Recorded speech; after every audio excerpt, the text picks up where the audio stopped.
Welcome to This Explainer. Today, we're diving right into the absolutely wild, incredibly dramatic 2026 World Cup Semifinal. We're going to uncover exactly how Argentina somehow snatched victory from the jaws of defeat.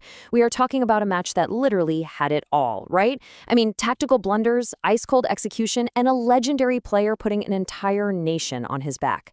Let's get into it.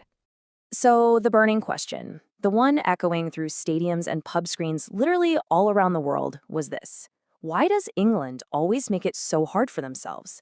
You had this structurally rigid England side that somehow allowed a gritty Argentina to completely flip the script. Just when England had the game firmly in their grasp, they just let it slip away. And to figure out exactly why and how this total collapse happened, we really need to look beyond just the X's and O's of this 90-minute match. Section 1. Decades of bitter rivalry. To truly grasp the stakes of this matchup, we have to look back at the intense, emotionally charged history between these two nations. This isn't just your average footballing contest. When these two step onto the pitch, they're carrying the weight of generations. It's a rivalry that spans an entire ocean, rooted deeply in the 1982 Falklands or Malvinas conflict. That historical weight added a layer of immense national trauma and pride, and it bled directly onto the pitch in some truly legendary World Cup clashes. I mean, we saw it in 1986 with Diego Maradona's infamous Hand of God goal, which a lot of folks in Argentina viewed as symbolic revenge. We saw it again in 1998 with David Beckham's red card after that famous tangle with Diego Simeone. You know, every single match between these two leaves scars. And you could literally see the contrasting mindsets right from the national anthems, before a single ball was even kicked. On one side, you had a chilled, confident, under-control England. On the other, an Argentina squad singing with this ferocious, tearful intensity. Enzo Fernandez looked like he was practically celebrating just finishing the anthem. For Argentina, this game meant something so much deeper. It was a fight. Section 2. England's fatal tactical fear. What happens next is honestly a textbook example of how the fear of losing can completely paralyze a team. Okay, so picture this. Second half, Anthony Gordon capitalizes on a defensive lapse and smashes home this absolutely brilliant bouncing half volley. Bang. England goes 1-0 up. You'd think they'd ride that momentum, right? Nope. Instead of pushing their advantage, the team instantly retreated. They dropped 40 yards deep, literally retreating all the way into their own 6-yard box.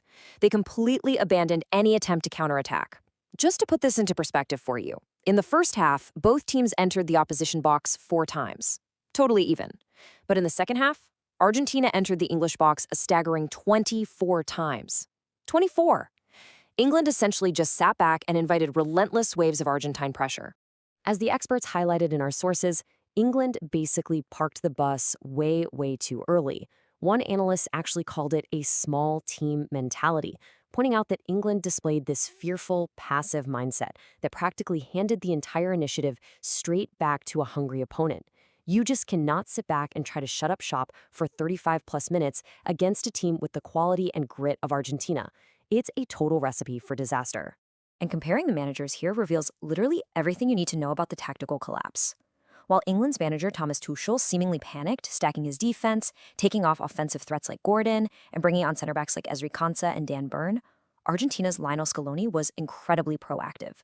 Scaloni looked at England dropping deep and went, all right, I'm throwing on aggressive players. He brought on Nico Gonzalez and Lautaro Martinez to add width and aerial threat, specifically to exploit all that space England just voluntarily surrendered.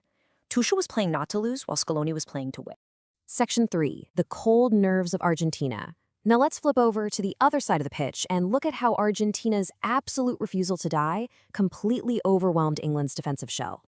Instead of rushing or panicking while down a goal with the clock relentlessly ticking away, the Argentine squad maintained these incredibly cold, calculated nerves. It's actually fascinating.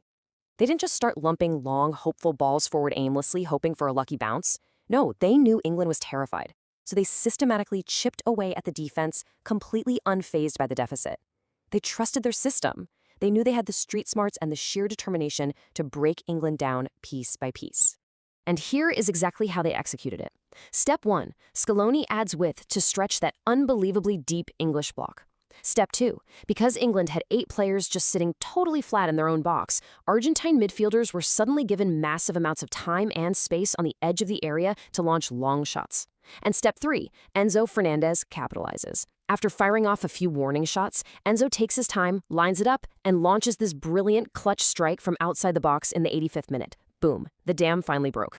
Section 4, Messi changes the scenario, because we really can't talk about this comeback without talking about the catalyst, the man who single-handedly orchestrated the final blow. 39. At 39 years old, coming off incredibly grueling 120-minute physically draining matches against Switzerland and Egypt in the previous rounds, Lionel Messi somehow found an extra gear when his country needed him most. I mean, just think about that for a second. At an age where most players have been happily retired for years, he is out there carrying his nation on his back in a World Cup semifinal. It's almost unbelievable. While England shrank away from the moment, Messi stepped directly into the fire. Analysts pointed out how the very second Argentina went down 1-0, Messi's entire body language just screamed, "Give me the ball, I'll figure this out for us." He took full, absolute responsibility. He wasn't hiding, he wasn't passing the buck. He was constantly demanding possession under immense pressure, literally running towards the flames. He was operating on an absolutely insane level, what one pundit actually called AI mode. Messi was dictating the tempo across both wings. He consistently delivered these pinpoint crosses into the box. And you know what? If a cross didn't connect, he'd demand the ball right back and do it again. He literally led the tournament metrics in big chances created, most assists, goals scored, and most accurate crosses. And it all culminated in the 95th minute. Deep into stoppage time, Messi danced past his defender and whipped in a perfect right-footed cross for Lautaro Martinez to head home the winner. 2-1 Argentina. Just like that. Section 5, a historic dream final. This unbelievable comeback sets the stage for a narrative so perfect, honestly, no Hollywood scriptwriter could have ever dreamed it up. Because of Argentina's absolute refusal to die, we are now looking at a historic Finalissima-style World Cup final. This marks the very first time in FIFA World Cup history that the reigning Copa América winner faces the reigning UEFA Euro winner in the final. It is pitting the absolute kings of South America against Spain, the absolute best of Europe. And the storylines, they do not stop there. It's this beautiful, poetic, generational clash.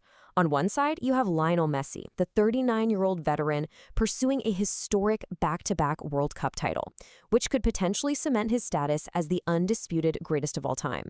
On the other side, you have Lamine Yamal, the Spanish teenage sensation. This brings a viral 2007 photo of a young Messi bathing a baby Lamine Yamal incredibly full circle, as they now face off for football's ultimate prize. You can't make this stuff up. So, as we look ahead to Sunday, this explainer of tactical fear versus champion mentality leaves us with one monumental question to ponder. Can Spain's tactical brilliance and youthful energy somehow overcome an Argentine brotherhood that simply refuses to accept defeat? We'll find out soon. Thanks for joining me on this explainer, and enjoy the final.